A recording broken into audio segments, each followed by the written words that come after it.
The morning sun spread a soft light across the quiet neighborhood. Birds hopped from one fence to another and children's bicycles leaned against driveways. Everything looked normal, peaceful, and calm, until the sound of police sirens broke that silence. The flashing red and blue lights rushed down the street, and within minutes everything changed. Maya was standing on the porch of her family's modest home. At 16 years old, she carried herself with a maturity that made her seem older. Her father, David, stood beside her. He was a man of calm strength, the type who rarely raised his voice but whose presence always demanded respect. He was known in the neighborhood for helping others, fixing cars, shoveling snow for the elderly, and never refusing a favor. People called him dependable, kind, and protective. But today, all of that was being ignored. The police car screeched to a stop in front of their house. An officer jumped out, his hand already gripping his weapon.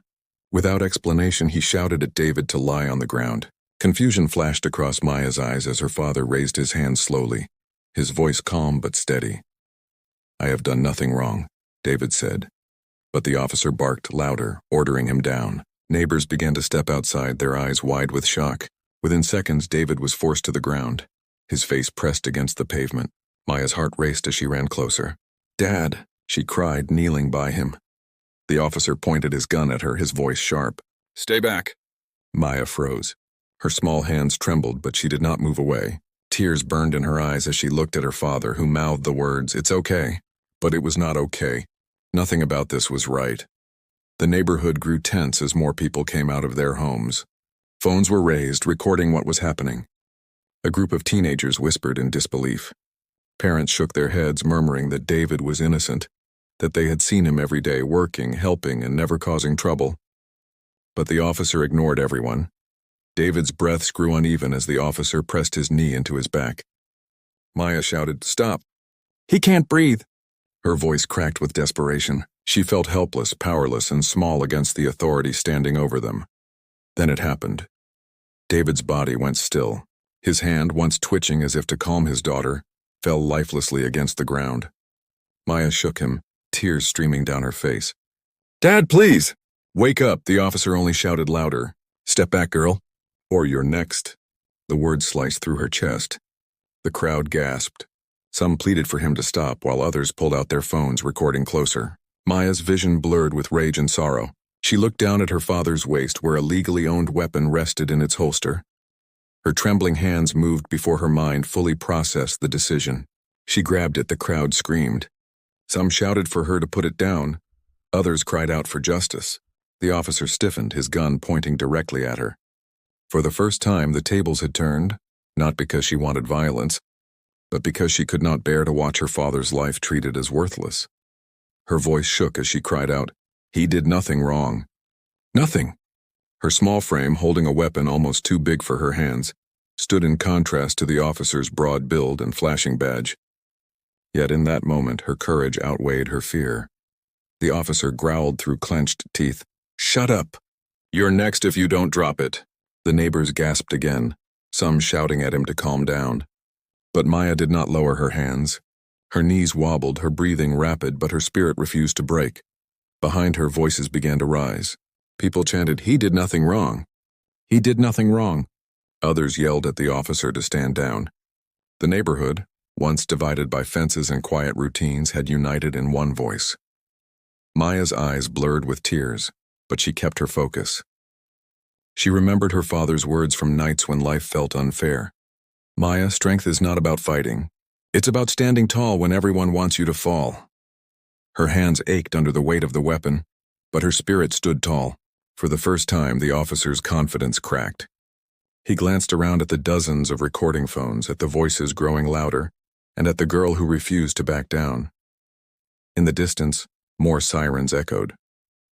Reinforcements were coming.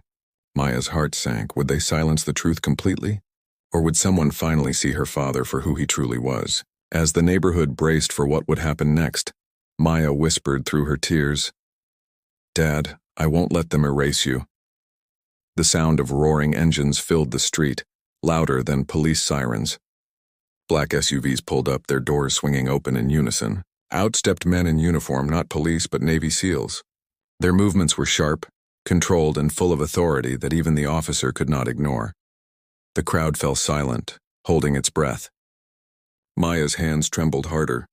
She did not know who these men were, but the moment she saw the patches on their uniforms and the calm precision in their steps, a strange mix of fear and hope rushed through her.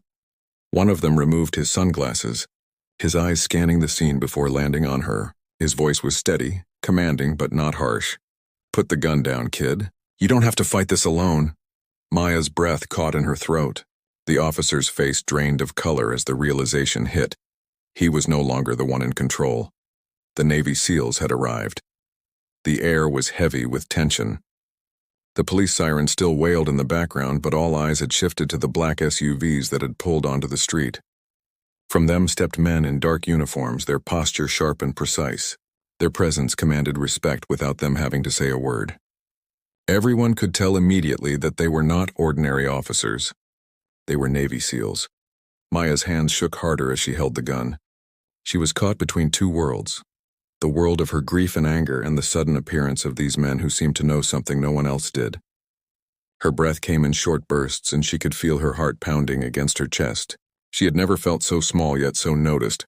The lead SEAL stepped forward. He was tall, broad-shouldered, with a calm face that spoke of discipline but also humanity. He lowered his sunglasses, looked straight at her, and spoke in a tone that was both firm and gentle. "Put the gun down, Maya," he said, calling her by name.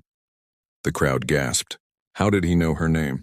Even the officer who had been shouting threats froze, confusion spreading across his face. Maya blinked through her tears, unsure of how to respond. Who are you?" she asked, her voice breaking. The man stepped closer, slowly, his hands open to show he meant no harm. "My name is Commander Blake, your father." "He was one of us." Maya's breath caught in her throat. "What do you mean?" Blake nodded toward David's still body on the pavement. His voice grew steadier, louder, so the entire street could hear. "Your father was not just a man from this neighborhood.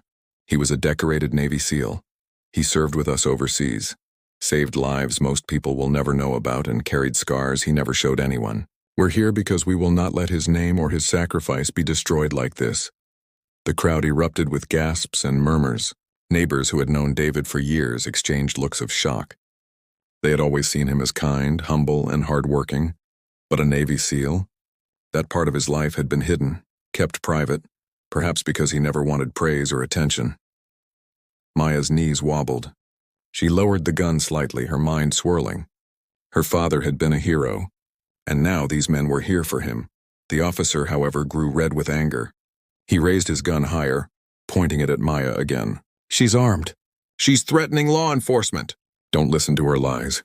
But before he could take another step, two SEALs moved forward with practiced speed, their presence overwhelming.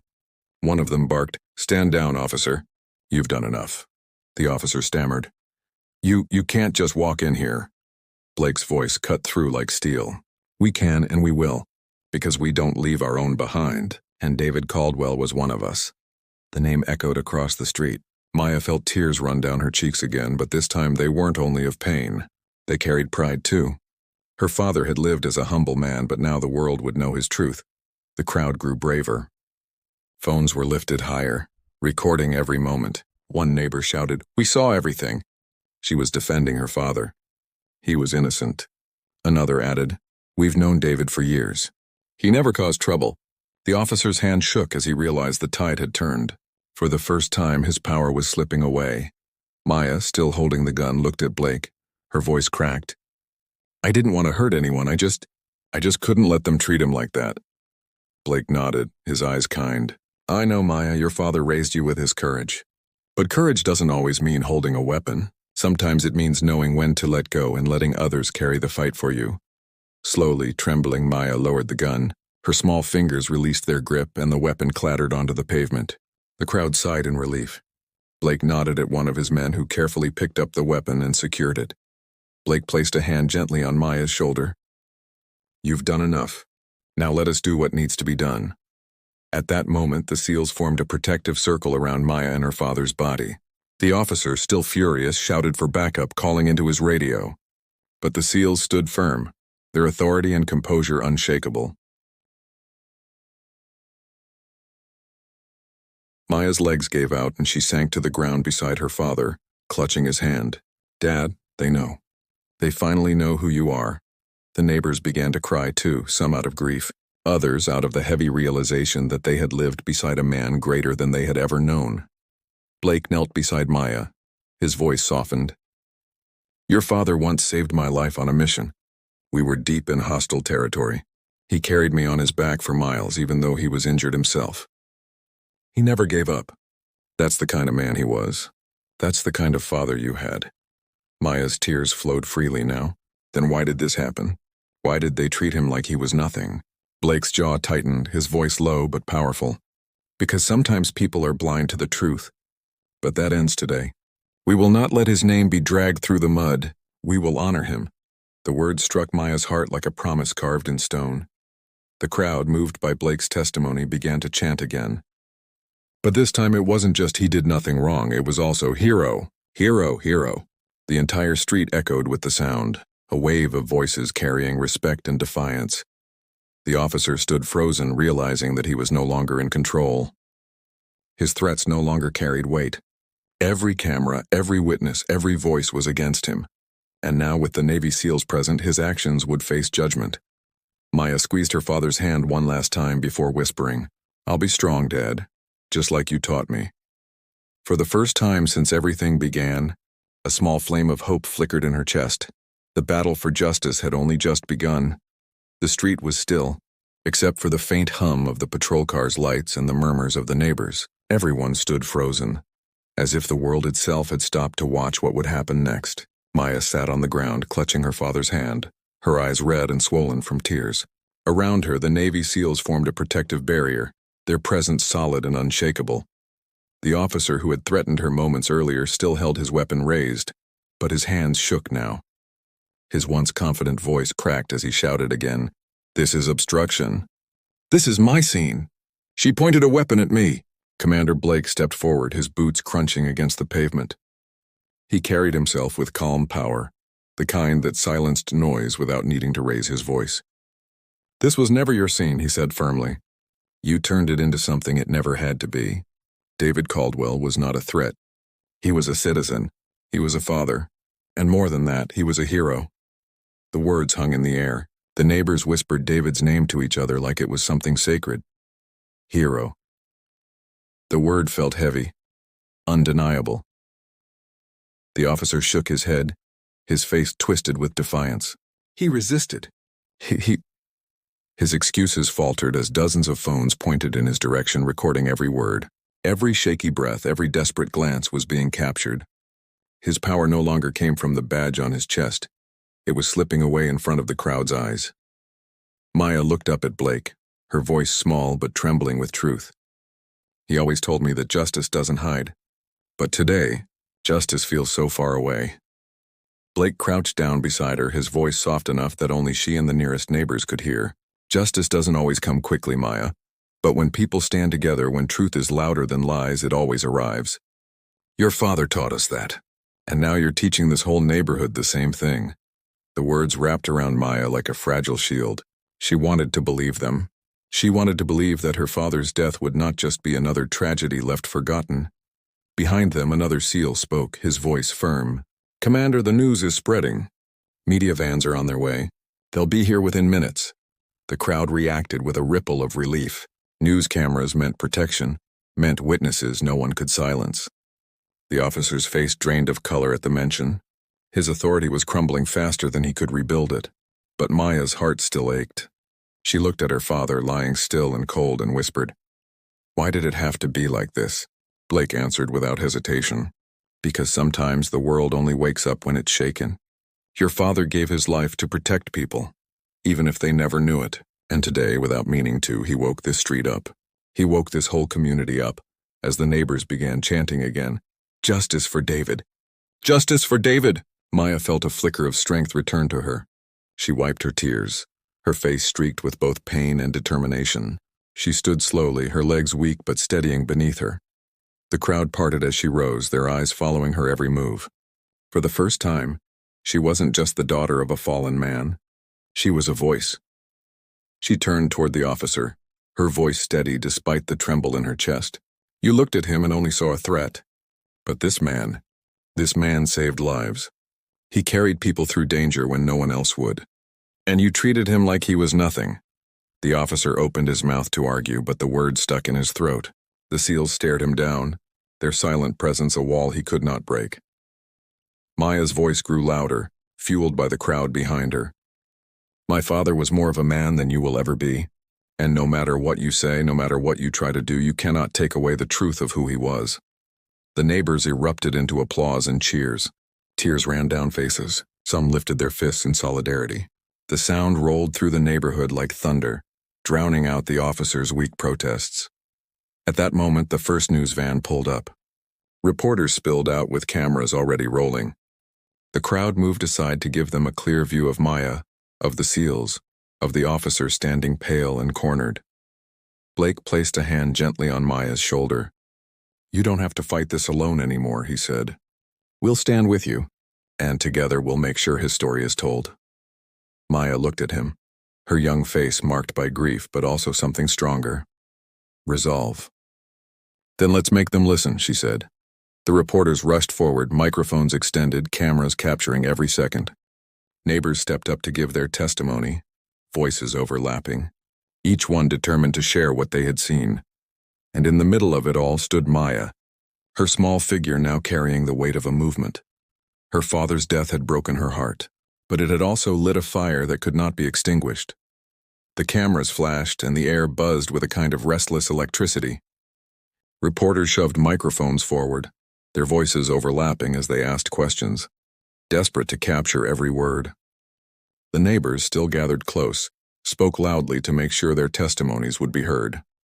The sound of chanting, "Justice for David," echoed through the street. Maya stood at the center of it all, her small figure both fragile and unyielding. She could feel the weight of every eye on her, but instead of shrinking under it, she held her chin high. She thought of her father's voice, steady and calm, reminding her when she was little. Strength doesn't always roar, Maya. Sometimes it whispers, and the whole world still hears. Commander Blake raised his hand and slowly the noise dimmed. Even the reporters lowered their voices, sensing that something important was about to be revealed. He stood tall, his uniform sharp, his presence commanding. He glanced once at Maya, then at the crowd. "David Caldwell," he began, his voice carrying across the street, "was not just a man who lived here quietly. He was a brother to us. A protector. A soldier who carried more than his share of burdens so others wouldn't have to." The crowd leaned in. Blake's words rolled like thunder, calm but undeniable. "He served with us overseas, on missions you'll never read about in books, in places the news will never tell you. He saved men, women, and children. He saved me." Blake paused, his voice tightening with memory. "One night in a village under fire, I was injured. I couldn't walk. David carried me for miles, bleeding himself, never once stopping. He refused to let me die. That was the man you saw every day walking these streets. That was your neighbor. A hero who never asked for recognition?" The crowd gasped. Some covered their mouths with their hands. Tears welled up in the eyes of people who had only ever known David as the kind man fixing bikes for their kids, or as the neighbor who shoveled snow from their driveways without being asked. Maya's chest swelled with both pride and sorrow. She whispered softly, almost to herself, "Dad, you were more than I ever knew." Blake turned sharply toward the officer, who still gripped his weapon but looked far less certain. "And yet this man," Blake's voice grew hard, "chose to treat David as if he were nothing, as if his life didn't matter. He ignored his service, his sacrifice, and his humanity." The officer stammered. He resisted." "No," Blake cut him off. He breathed. "That was his only resistance." The words struck like a hammer. The crowd erupted in shouts of agreement, chanting louder than ever. The officer's face flushed red, his jaw clenching, but his power was gone. He was no longer feared. He was exposed. One of the reporters stepped forward. "Commander Blake, are you saying Mr. Caldwell was part of your unit?" "Yes," Blake said without hesitation. "And more than that, he was a man of honor. We stand here today not just as Navy SEALs but as his brothers, and we will not allow his story to be rewritten by lies." Maya's legs trembled as the gravity of the moment sank in. She wasn't just a grieving daughter anymore. She was holding the memory of a man whose life carried weight far beyond this street. Another reporter turned the microphone toward her. "Maya, do you have anything to say?" The crowd went silent. The SEALs looked at her, their faces steady but expectant. Maya swallowed hard, her throat dry. Her hand still shook from the adrenaline, but she forced herself to speak. "My father taught me to be strong," she began, her voice soft but clear. "He told me to never let anyone make me feel small. Today I thought I had to fight with a gun to be strong, but now I see, strength is standing here telling the truth even when your heart is breaking." Tears streamed down faces in the crowd. Parents hugged their children tighter. Even the reporters lowered their microphones slightly, respecting the gravity of her words. Maya's eyes flickered toward the officer, and her voice sharpened. "You tried to make him invisible. You tried to make me silent, but you can't erase the truth. My father was a hero, and today everyone will know it." The crowd erupted again, cheering and clapping. Some shouted her name. Others wept openly. The chant changed once more. Then "David Caldwell. David Caldwell." The officer lowered his weapon at last, his shoulders slumping. The fight in him had drained away, replaced by the crushing weight of his own actions.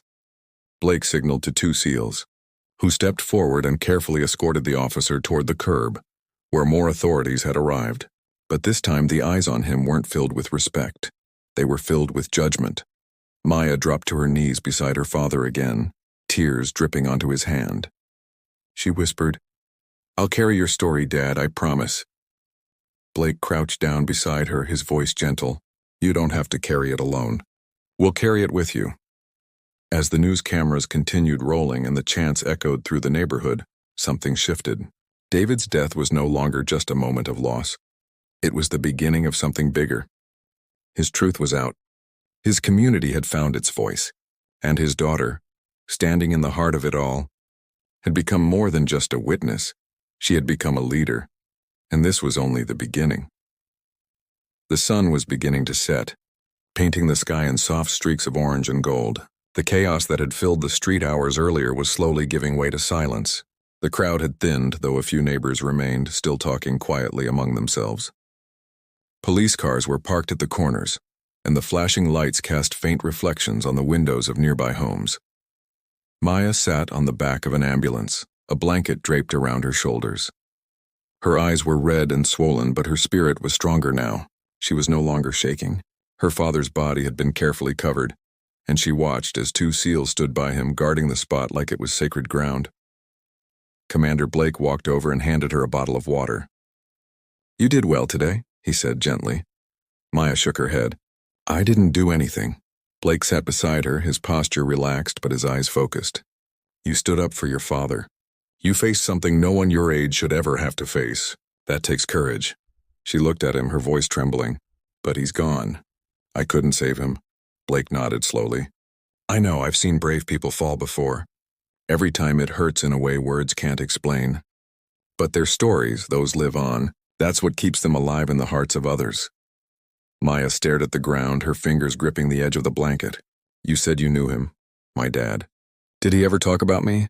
A faint smile touched Blake's lips. "All the time. He used to tell us about his daughter back home. Said you were the smartest kid he knew. Said you'd grow up to change the world one day." Maya blinked, her throat tightening. "He said that?" "Every chance he got." Blake looked out at the fading sunlight. "He told us you were his reason for coming back alive after every mission. He said no matter what happened out there, he'd always find his way home to you." A single tear slipped down Maya's cheek. For a moment she didn't say anything. Then she whispered, "He always came home. Until now." Blake's expression softened. "He came home today too, Maya.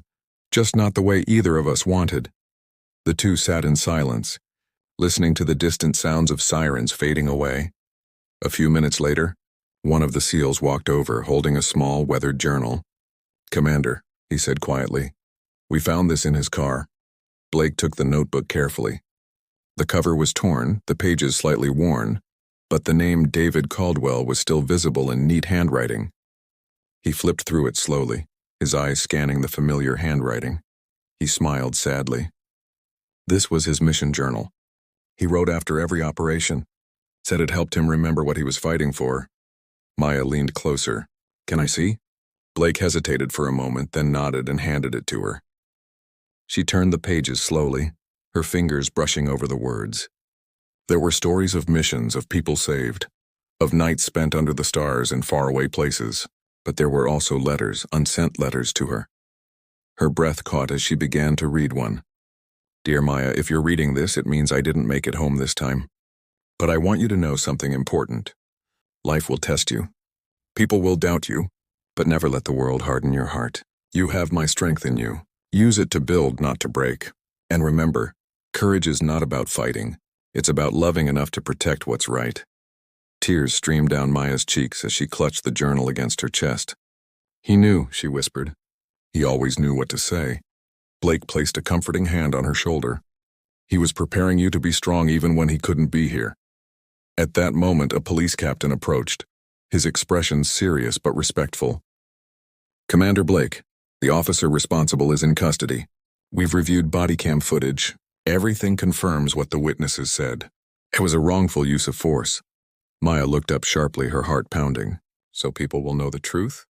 Yes, the captain said. We're forwarding it to the district attorney. The story will go public by morning. Relief washed through Maya like a wave. For the first time all day, she allowed herself to breathe deeply. Her father's name would not be forgotten. But Blake wasn't finished. He looked the captain in the eye. I expect his service record to be honored. Full recognition. Military burial with honors. The captain nodded. Already approved. The Navy has been notified. Maya's lips trembled as she whispered, he'll finally get the respect he deserves. Blake smiled softly. Yes, he will. And you'll be there to make sure of it. Hours passed and the street slowly emptied. The media trucks left, the officers drove away, and only the SEALs and Maya remained. The night had grown cool and the stars were visible above. Blake and his men stood at attention beside David's body as a transport arrived. Maya stepped forward and placed her small hand over the flag that had been laid across him. Goodbye, Dad, she whispered. You taught me everything I need to know. I'll keep your promise. Blake saluted as the transport doors closed. Then he turned to Maya. You should rest. Tomorrow will be a big day. Maya nodded slowly. I don't want to rest. I want to help. I want people to know who he really was. Blake looked at her, seeing the determination in her eyes. Then you will. We'll make sure of it. As they walked together toward one of the SEAL vehicles, Maya looked back one last time. The street that had once been filled with fear now stood quiet and still. The same place where she had felt powerless hours. Igo now felt different, like something inside her had shifted. She had faced her worst moment and survived it. Now she would live to honor him, and somewhere deep inside, she felt her father's words echo once more. Stand tall, even when it hurts. She lifted her head and walked forward into the night. The next day, the world would know David Caldwell's name, and Maya would be the one to tell his story. Weeks passed since the funeral, but the memory of that day stayed with Maya like a heartbeat that never stopped. The folded flag lay on her bedside table, right beside her father's old dog tags and the journal she still read every night. The story of David Caldwell had traveled far beyond their city. News stations replayed Maya's words from the funeral, calling her speech a message of strength from a daughter who refused to be silent. People she had never met sent letters, some from other states, others from across the ocean, telling her how her story gave them courage to face their own pain. But Maya didn't think of herself as special. She woke up each day, helped her aunt around the house, and tried to adjust to a world without her father's voice. Some days the silence in the house felt too heavy to bear. Yet every time she felt lost, she'd open her father's journal and read one of his notes. One night, she found a line she hadn't noticed before. When the world turns dark, don't curse the night, light a candle. Even the smallest flame can guide someone home. She read it again and again. Then she looked at the photo on the wall, her father smiling in his uniform, his arm around her shoulders, and whispered, Okay, Dad, I'll light the candle. The next morning, Maya walked into the community center. The same place that had once held neighborhood meetings and after-school programs was now quiet and dusty. Her father used to help fix broken lights and old benches here. She remembered holding his hand while he painted the walls, his smile bright even after long days at work. She approached the manager, an older man named Mr. Jenkins. Can I use the hall for something? She asked. He smiled kindly. For you, Maya, anything. What are you planning? A gathering, she said, for everyone who's lost someone. I want people to have a place to talk, to heal. My dad always said pain shouldn't make us silent. It should make us stronger. Mr. Jenkins nodded, his eyes warm. Your father would be proud. By the following week, word had spread. Flyers appeared on lampposts and in store windows. Community Healing Night, in memory of David Caldwell. When the evening came, Maya stood on the same small stage where kids used to perform plays. The hall was full. Some faces were familiar, neighbors, classmates, old friends of her father. Others were strangers who had simply heard about her story and wanted to be part of something hopeful. Maya took a deep breath before stepping to the microphone. The lights were dim, the air filled with quiet anticipation. I started this because I didn't want to feel alone anymore, she began softly. But looking out at all of you, I realized none of us are really alone. We all carry stories of love and loss. My father taught me that strength doesn't mean not crying. It means standing up again after you do. A gentle murmur swept through the crowd. People nodded. Some wiped their eyes. Maya continued. When my dad died, I thought the world had ended. But then I met people who reminded me that love doesn't stop when someone is gone. It just changes shape. My father's love became my courage.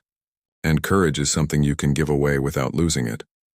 Her words hung in the air like a warm blanket. From the back of the hall, Commander Blake stepped in quietly. He wasn't in uniform this time, just a plain shirt and jeans, but he carried the same calm strength. When Maya saw him, she smiled. Commander Blake is here, she said, waving him forward. He stood by me when I thought no one would. He taught me something my dad lived by, that courage is contagious. Blake nodded as he reached the stage. Your father's light didn't fade, Maya, it multiplied. It's in every one of us standing here tonight.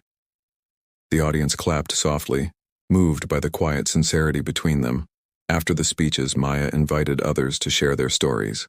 One by one, people stood up. An elderly woman who'd lost her husband in service, a young boy whose brother had passed away, a mother who cried while thanking Maya for giving her daughter hope. By the end of the night, laughter mixed with tears. Strangers hugged each other. The room that had once been filled with silence now overflowed with connection. Maya stood at the back, watching it all. For the first time in a long while, she felt something close to peace. As people left, Blake approached her. That was powerful, he said. You've started something bigger than you realize. Maya smiled, looking around the now empty hall. I think my dad started it. I'm just keeping it going, Blake nodded. The Navy's scholarship in his name launches next month. We want you to speak at the ceremony. Her eyes widened. Me? Yes, you, he said with a smile. You've already done more than most adults ever will. You've turned pain into purpose. That night, Maya returned home exhausted but filled with quiet joy. She placed her father's journal back on the shelf, next to the folded flag. The house no longer felt so empty. It felt alive, with memories, with love, with purpose. Months passed and the community gatherings grew. The scholarship fund helped local kids go to school, just as her father had dreamed. Each event carried his message forward, one of unity, courage, and compassion. People began calling it the Caldwell Movement. Reporters came again, but this time Maya wasn't afraid of the cameras. She spoke from her heart, telling the world, my father didn't die a hero because of what he did in war. He was a hero because of how he lived, with kindness and honor. If every person lived with even a piece of that, we could change everything. Her words went viral. Within days, other cities began hosting their own healing nights. Veterans reached out to offer mentorship programs. Schools started teaching about empathy and leadership using David Caldwell's story as an example. Maya didn't seek fame. She sought meaning, and that was exactly what she found. One quiet evening, she sat by the window watching the sunset. The same orange glow that had once witnessed her pain now looked softer, kinder. She thought about the journey, the fear, the tears, the moments when she thought she couldn't go on, and she smiled. Denise entered the room and placed a hand on her shoulder. You've done something beautiful, Maya. Maya looked up, her eyes shining. He would have done the same for me.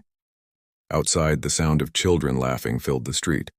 Life had returned to the neighborhood. The same community that once watched tragedy unfold now stood stronger than ever. Before going to bed, Maya opened the journal one last time. On the final page, in her father's handwriting, were words she hadn't noticed before. If courage lives on, then I'll never truly die. She closed the book gently, tears welling up but not from sadness, this time from peace. Maya looked at the flag, then whispered into the quiet room. "You're still here, Dad, in every person you touched, in every story I tell." And as she turned off the light, the moonlight fell softly across the journal, the flag, and the photo of a father and daughter smiling together. The story that had started with loss ended with legacy. Because sometimes, the smallest voice, the one born from pain, becomes the one that changes everything.